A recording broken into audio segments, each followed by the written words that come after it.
Welcome to 95 news. ప్రతిక్షణం ప్రజాక్షేమం కోసం బులెటిన్ల ముందుగా హెడ్లైన్స్ చూద్దాం.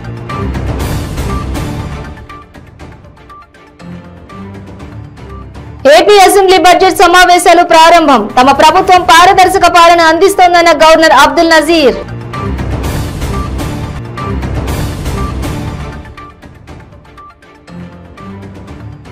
వైఎస్ వివేక హత్య కేసులో సిబిఐ విచారణకు హాజరైన కడప ఎంపీ అవినాష్ రెడ్డి సిబిఐ విచారణలో తాము జోక్యం చేసుకోలేమంటూ స్పష్టం. ఏపీ అసెంబ్లీ స్పీకర్ తమ్మినేని ఆధ్వర్యంలో బీఎస్సీ సమావేశం. 9 రోజుల పాటు బడ్జెట్ సమావేశాలను నిర్వహించాలని నిర్ణయం. మంచిప్ప రిజర్వాయర్ ప్యాకేజీ పనులను పరిశీలించిన TPCC chief Revanth Reddy. Redesign తో 10 గ్రామాలు ముంపునకు గురవుతున్నాయని ఆవేదన వ్యక్తం చేసిన బాధితులు. ఇక డీటెయిల్స్ చూస్తే ఆంధ్రప్రదేశ్ లో తమ ప్రభుత్వం పారదర్శక పాలన అందిస్తోందని గవర్నర్ అబ్దుల్ నజీర్ పేర్కొన్నారు. అసెంబ్లీ బడ్జెట్ సమావేశాలను ప్రారంభిస్తూ ఆయన ఉభయ సభలను ఉద్దేశించి ప్రసంగించారు. ఉదయం 10 గంటలకు ఉభయ సభల సమావేశం ప్రారంభమైంది. ఈ సమావేశంలో గవర్నర్ అబ్దుల్ నజీర్ కీలక ప్రసంగం చేశారు. రాష్ట్ర గవర్నర్ గా బాధ్యతలు చేపట్టిన తర్వాత తొలిసారి అసెంబ్లీలో మాట్లాడుతూ పేదల సంక్షేమమే లక్ష్యంగా పలు పథకాలను అమలు చేస్తున్నట్లు తెలిపారు. అభివృద్ధి సంక్షేమ పథకాలలో అవినీతికి తావివ్వకుండా జాగ్రత్త పడుతున్నామని చెప్పారు. అర్హుల ఖాతాలోకి నేరుగా డబ్బులు జమ చేస్తున్నట్లు వివరించారు. రాష్ట్రంలో 4 ఏళ్లుగా సుపరిపాలన అందిస్తున్నట్లుగా గవర్నర్ అబ్దుల్ నజీర్ చెప్పారు. తమ ప్రభుత్వం అమలు చేస్తున్న విధానాలతో ఆంధ్రప్రదేశ్ ఆర్థిక అభివృద్ధిలో ముందడుగు వేసిందని, వ్యవసాయంతో పాటు మిగతా రంగాల్లోనూ ప్రగతి పదంలో నడుస్తున్నామని గవర్నర్ పేర్కొన్నారు. రాష్ట్రంలో జీడీపీ వృద్ధి 11.43% నమోదైందన్నారు. 2020-21 ఏడాదిలో జీడీపీ వృద్ధికి సంబంధించిన ఏపీ దేశంలోనే ముందంజలో ఉందని గవర్నర్ అబ్దుల్ నజీర్ తెలిపారు. Doctor YSR Aarogyasri scheme. The scheme covers about 1.41 crore families, and this constitutes nearly 95% of the state's population. The procedures covered under Dr. YSR Arogyashree program have been increased from 2,446 to 3,255 from October 2022. The scheme coverage now extends outside the state to the cities of Hyderabad, Chennai and Bangalore for 716 super speciality procedures in a significant move to help the citizens, especially the poor. COVID-19 treatment has been brought under Arogyashree umbrella. 1.41 crore smart health cards with QR code are issued to the eligible beneficiaries under Dr. YSR Arogyashree scheme. Furthermore, under Dr. YSR Asara scheme, a maximum of rupees 5,000 per month is provided as financial assistance to patients for the post-surgery care, recognizing the need to compensate for their lost working ability. So far, an amount of rupees 971.28 crores has been spent benefiting 15.65 lakh persons. As a result of effective implementation of mother and child care services in the state, there has been a phenomenal decline of 19% in the maternal mortality ratio, which has steeply declined to 45%. The state stood 4th at the national level as per the latest SRS report, and the state has already achieved the SDG target of 70 per 1 lakh live births well before the timeline of the year 2030. Under the 5-child mortality rate too has witnessed a 13% decline and stood at 27% per 1,000 live births as per the latest SRS report, and inching towards the SDG target of 25 per 1,000 live births by 2030. My government has formulated the Family Physician Program intended to extend the healthcare services at the doorsteps of the community through the medical officers to deliver curative care in addition to prevention of diseases.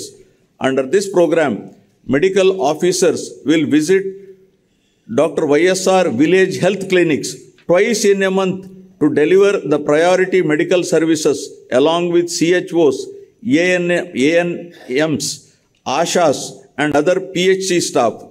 To achieve the objective under the family physician concept, 2 doctors are made available in all the PHCs on permanent recruitment, with 1 doctor attending the PHC and the other attending the YSR village health clinic through 104 MMU vehicles on fixed day schedule to provide the healthcare services.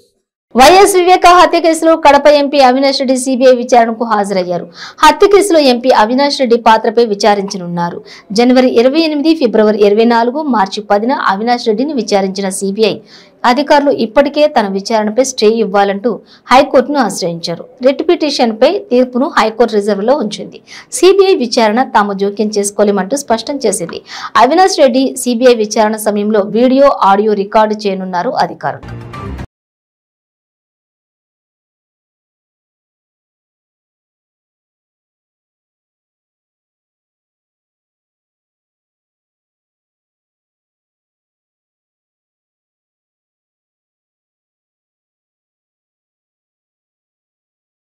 Assembly budget సమావేశాలు ప్రారంభమయ్యాయి.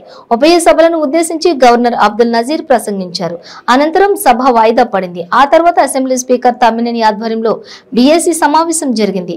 ఈ సమావేశంలో 9 రోజుల పాటు assembly budget సమావేశాలను నిర్వహించాలని నిర్ణయించారు.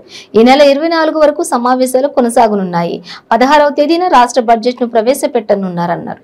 ఈ నెల 19, 22వ తేదీల్లో అసెంబ్లీకి సెలవు ఉంటుంది. బీఏసీ సమావేశం ముగిసిన తర్వాత కేబినెట్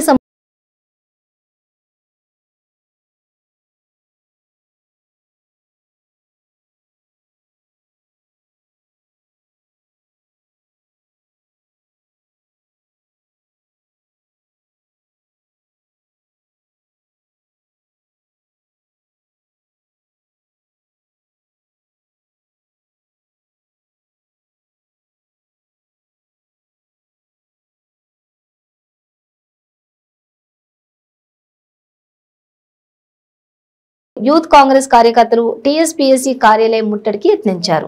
ఎగ్జామ్ పేపర్ లీక్ ను నిరసిస్తూ బీజేపీ శ్రేణులు భారీ ఆందోళనకు దిగారు. టీఎస్పీఎస్సీ ఈ బోర్డును ధ్వంసం చేసేందుకు బీజేవైఎం కార్యకర్తలు యత్నించగా పోలీసులు అడ్డుకున్నారు. పోలీసులతో బీజేవైఎం కార్యకర్తలు వాగ్వాదానికి దిగారు. ఈ క్రమంలోనే తోపులాట జరిగింది. సిట్టింగ్ జడ్జితో విచారణకు బీజేవైఎం డిమాండ్ చేసింది.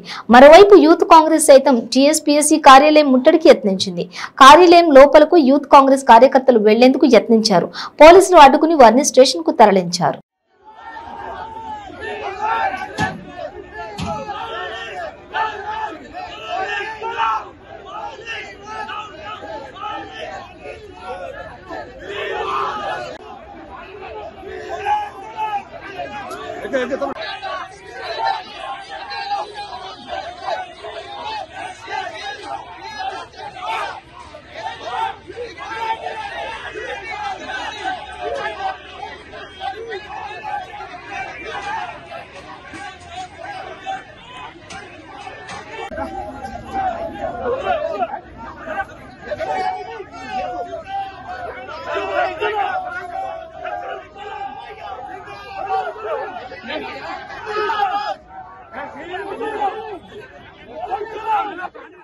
కాళేశ్వరం ప్రాజెక్టులో భాగంగా మంచిప్ప రిజర్వాయర్ ప్యాకేజ్ 21-22 పనులను టీపీసీసీ చీఫ్ రేవంత్ రెడ్డి పరిశీలించారు. రీడిజైన్ తో 10 గ్రామాలు ముంపునకు గురవుతున్నాయని బాధితులు ఆవేదన వ్యక్తం చేశారు. 1.5 టీఎంసీ నుంచి 3.5 టీఎంసీకి పెంచడాన్ని బాధిత గ్రామాలు వ్యతిరేకిస్తున్నాయి. ప్రజాభిప్రాయ సేకరణ లేకుండా పనులు ప్రారంభించారని బాధితులు ఆవేదన వ్యక్తం చేశారు. అడ్డుకున్న వారిపై హత్యాయత్నం కేసులు పెట్టి రిమాండ్కు తరలించారని తెలిపారు. రీడిజైన్ ప్లాన్ రద్దు చేసి పాత ప్లాన్ ప్రకారమే పనులు చేయాలని విజ్ఞప్తి చేశారు.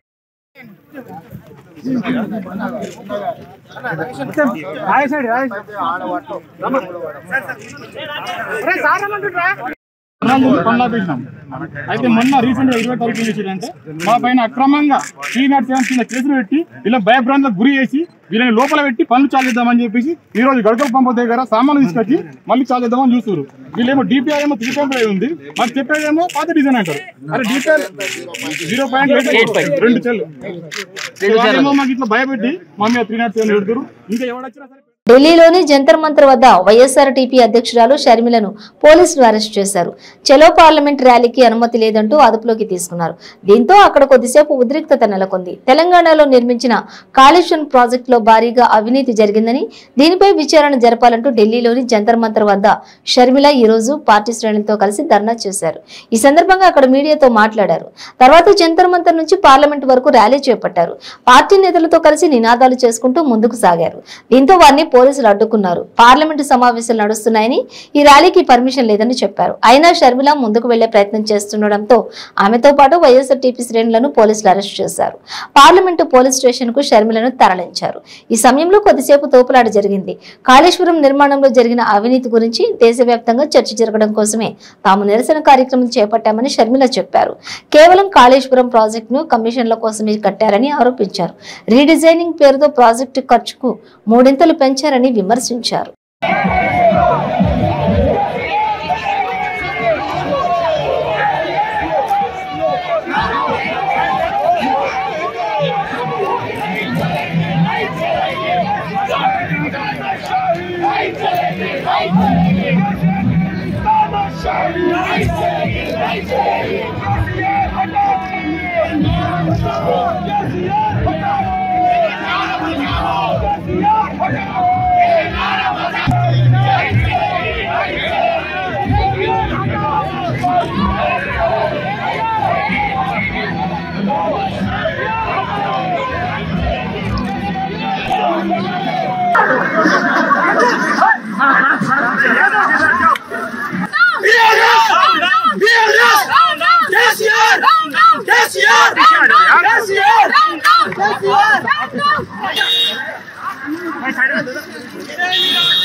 బులెటిన్ లో షార్ట్ బ్రేక్ తీసుకుందాం. క్యాన్సర్ క్యాన్సర్ క్యాన్సర్ ఎన్నో ప్రయత్నాలు చేసి ఇక క్యాన్సర్ తగ్గదు అనుకుంటున్నారా?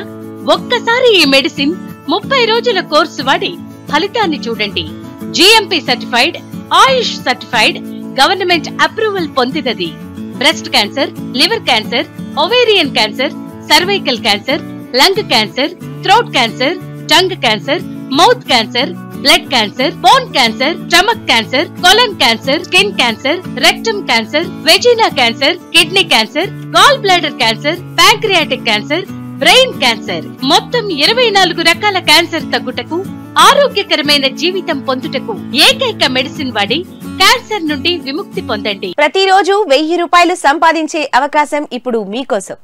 మహిళలకు, నిరుద్యోగ యువతులకు ఆర్థికంగా ఎదగాలని కష్టపడే తత్వం గల వారికి ఉపాధి అవకాశం. ప్రతిరోజు 1000 నుంచి 2000 సంపాదించుకునే అవకాశం పొందండి.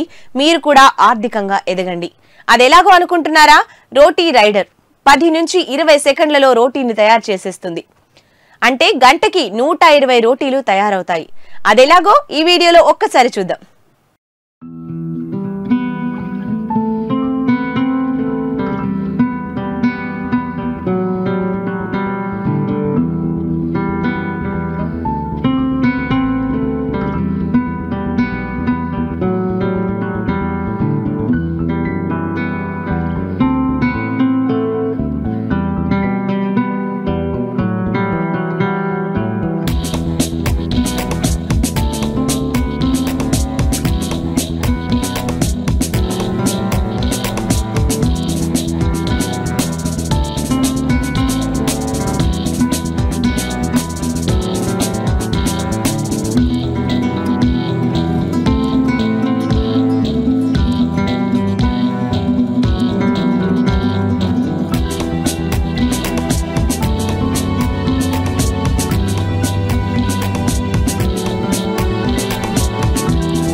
Welcome back to 95 news. BJP రాష్ట్ర అధ్యక్షులు బండి సంజయ్ కి సొంత సెగ్మెంట్ లో అందులోనూ సొంత పార్టీ నేతలే షాక్ ఇస్తున్నారు. బండి సంజయ్ ని టార్గెట్ చేస్తూ ధర్మపురి బీజేపీ నాయకులు అంజయ్య హాట్ కామెంట్స్ చేశారు. బండి సంజయ్ దళితుల పట్ల వ్యవహరిస్తున్న తీరు బాధాకరమని, ఇతర పార్టీల్లో నుంచి వచ్చిన వారికి మాత్రమే ప్రాధాన్యత ఇస్తున్నారని ఆవేదన వ్యక్తం చేశారు. 20 ఏళ్లుగా పార్టీ కోసం పనిచేసినా తనకు సరైన గుర్తింపు లేదని వాపోయారు. బండి సంజయ్ వైఖరి కార్పొరేట్ వ్యవస్థను ప్రోత్సహించేలా ఉందని, ఆయన తీరుపై హైకమాండ్ కు ఫిర్యాదు చేస్తానని అంజయ్య కీలక వ్యాఖ్యలు చేయడం కరీంనగర్ జిల్లాలో చర్చనీయాంశంగా మారింది. ఆయన నచ్చినోడు నాయకుడు. నా ధర్మపురి కాన్స్టిట్యూన్స్ లో నేను 30 సంవత్సరాలకి వెళ్ళి పార్టీలో పనిచేసి 15 సంవత్సరాలు ఒకటే కాన్స్టిట్యూన్స్ లో పనిచేస్తే మీరు కట్టే గద్దెల మీద కలర్ వేసి జెండాలు ఎగరేస్తాడు. మేము పెట్టే కార్యకర్తలను తీసేసి ఆయనకు ఒక ఎజెండా పెట్టుకుంటాడు. ఆయన ఎప్పుడు వచ్చిన కార్యకర్తకు పదవులు ఇప్పిస్తాడు. ఇది ఏం బాధ్యత నీదంటే దాని వివేక్ గారి పార్టీ అంటాడు. కాంగ్రెస్ ఉన్న వాళ్ళు గాలే, టీఆర్ఎస్ ఉన్నప్పుడు గాలే, బీజేపీలోకి వచ్చినాక మళ్ళీ వాళ్ళ పెద్దతనంతో ఆయన పనిచేస్తాడు. వివేక్ గారు ఏదైతే ఉన్నారో ఇలా మాదిగా ఫీలింగ్ తెచ్చి మాదిగలను ఎక్కడికక్కడికి అణిచివేయాలని ఒక కుట్రతోటి ఏదైతే భారతీయ జనతా పార్టీ జాతీయ కార్యవర్గ సమావేశంలో పట్ల 2014లో మేము అధికారంలోకి వచ్చిన 100 రోజులకే ఏబిసిడి వర్గీకరణ చేస్తాం ఎస్సీ అని అన్నప్పుడు మొన్న అమిత్ షా గారు కోర్ కమిటీ మీటింగ్ జరిగితే అందులో వివేక్ గారు లేచి ఇక్కడ వర్గీకరణ అవసరం లేదండి అని ఇదే ఎవరు అమిత్ షా గారు చెప్పడం జరిగింది. నేను వివేక్ గారిని అడుగుతున్నా, నీకు ఇలా జాతీయ కార్యవర్గ సభ్యుడు ఇచ్చింది నీ అందాను, నీ సందాను, నీ పర్సనాలిటీ చూసి ఇయ్యలేదు. ఈ జాతిలో తెలివిమంతుని, బుద్ధిమంతుని, ఆర్థికంగా ఉన్నోనివి ఈయనను జాతీయ కార్యవర్గ సభ్యుని అయితే ఈ దళితుల కోసం మేలు చేస్తాడు కావచ్చు, అందరినీ కలుపుకొని పోతాడు కావచ్చు అని ఇన్ని ఇలా కార్యవర్గ సభ్యుని అయితే నువ్వు మా దళిత కాన్స్టిట్యూన్సీలలో వచ్చి మా మీదనే మీరు నీ యొక్క విశ్వరూపుని బలాన్ని చూపెట్టి మా మీద నీ ప్రదర్శన చూపెట్టి అలా మా ధర్మపురి కాన్స్టిట్యూన్సీకి వచ్చి ధర్మపురి కాన్స్టిట్యూన్సీ కాదు పెద్దపల్లి పార్లమెంట్ లో ఆయన చెయ్యని అరాచకం లేదు.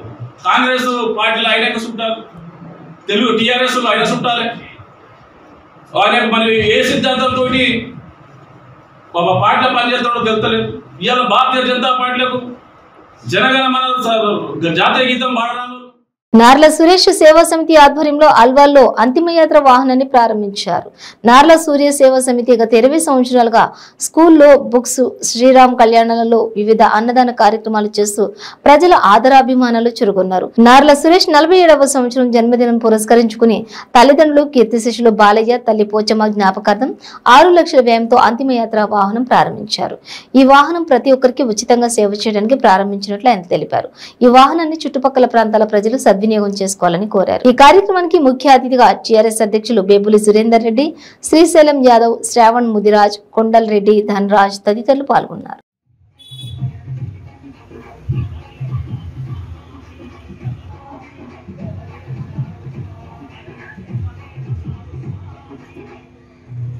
శివుడాజ్ఞ లేకుంటే చీమైనా కుట్టదంటారు. ఈ యొక్క సేవా కార్యక్రమము ఆ శివుడి ఆజ్ఞతోనే నాకు ఈ కార్యక్రమం చేయాలనిపిస్తుందేమో. చిన్నప్పుడు మా అమ్మ అనేది సంపాదన వెనుకంజలో ఉన్నా పర్వాలేదు, సేవలో మాత్రం ముందుండాలని. అప్పటి నుండి నేను 2001 నుండి ఎన్నో సేవా కార్యక్రమాలు చేస్తున్నా.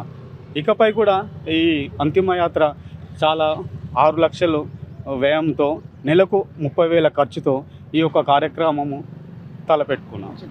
భగవంతుని ఆశీర్వాదం నా ప్రాణం ఉన్నంత వరకు ఇది కొనసాగాలని వేడుకుంటున్నాను. ఇది పూర్తిగా ఉచితం. ఎంతోమంది పేదలకు, అనాథలకు వాళ్ళ డెడ్ బాడీని తీసుకుపోవాలంటే కొన్ని ప్రైవేట్ వాహనాలు 1500 కానీ 2000 కానీ కొద్దిగా అమౌంట్ తీసుకుంటున్నారు. ఒకసారి నేను చూసిన అంత అమౌంట్ వాళ్ళకు కట్టలేక రిక్షాలో ఎండలో తీసుకుపోతున్నాడు. ఆ రోజు చూసి నా మనసులో అనుకున్నా, నా తరఫున ఏదైనా ఒకటి సేవ చేయాలనే ఉద్దేశంతో మా అమ్మ కూడా అంటుండే చిన్నప్పటి నుండి, డబ్బు సంపాదించడంలో వెనకంజ ఉన్నా పర్వాలేదు, సేవలో మాత్రం ముందుండాలని మా అమ్మ అంటుండే. మా అమ్మ నాన్న జ్ఞాపకార్థం మీద ఈ యొక్క అంతిమయాత్ర వాహనం యొక్క సేవ చేయుచున్నాను. భగవంతుని ఆశీర్వాదం ఎల్లప్పుడూ నాపై, మా కమిటీ మెంబర్లపై ఉండాలని కోరుకుంటున్నాను. అట్లనే ఇంకా ముందు కూడా నేను చేసే వ్యాపారంలో లాభం వస్తే ఆ లాభాలలో ఎంతో కొంత సేవా కార్యక్రమాలు చేయడానికి నేను ముందుంటాను.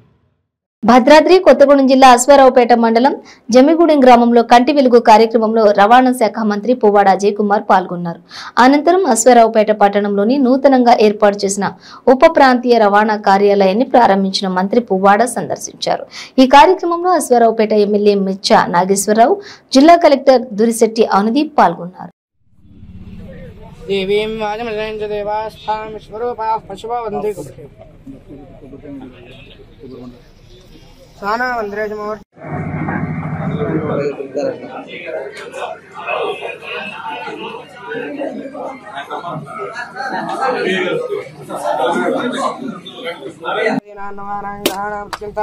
ఆనుకూల్యతా ఫలసిద్ధిరస్తు.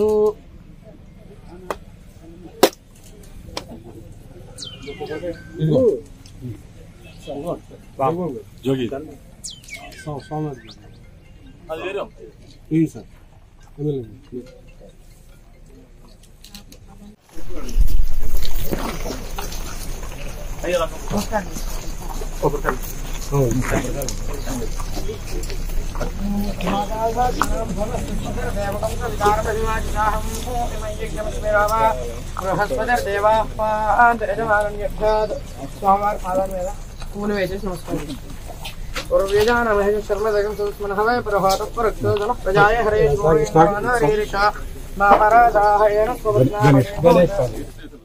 రంగారెడ్డి జిల్లా తుర్క్యాంజల్ మున్సిపాలిటీ పరిధిలోని 70 క్వింటాల బెల్లాన్ని 3 క్వింటాల పట్టికను ఇబ్రహీంపట్నం ఎక్సైజ్ పోలీసులు పట్టుకున్నారు.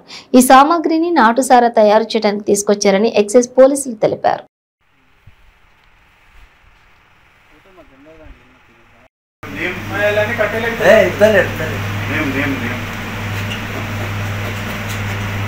ప్యాకింగ్ పర్ఫెక్ట్ ఉందా? ఎరువులు అంటే ఇది మన మోల్డింగ్ యూనిఫామ్ అందరూ యూనిఫామ్ సార్. గడ్డలు చేసుకోవాలి, గడ్డలు లేకుండా ఉడిపించినట్టు కాదు. టీషర్ట్ వేసుకోవద్దు. టీషర్ట్ ఎందుకు? ఇదే ఇది కూడా లేదు.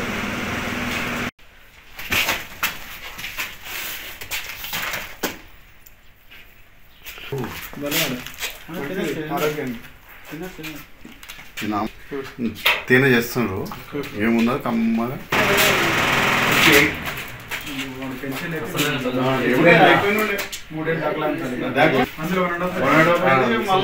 బ్రిటన్ ముగించే ముందు హెడ్లైన్స్ మరోసారి.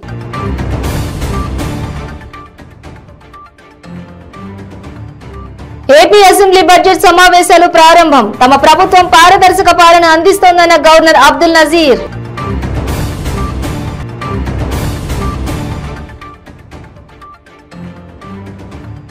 వైఎస్ వివేక హత్య కేసులో సిబిఐ విచారణకు హాజరైన కడప ఎంపీ అవినాష్ రెడ్డి. సిబిఐ విచారణలో తాము జోక్యం చేసుకోలేమంటూ స్పష్టం. ఏపీ అసెంబ్లీ స్పీకర్ తమ్మినేని ఆధ్వర్యంలో బీఎస్సీ సమావేశం. 9 రోజుల పాటు బడ్జెట్ సమావేశాలను నిర్వహించాలని నిర్ణయం. మంచిప్ప రిజర్వాయర్ ప్యాకేజీ పనులను పరిశీలించిన టీపీసీసీ చీఫ్ రేవంత్ రెడ్డి.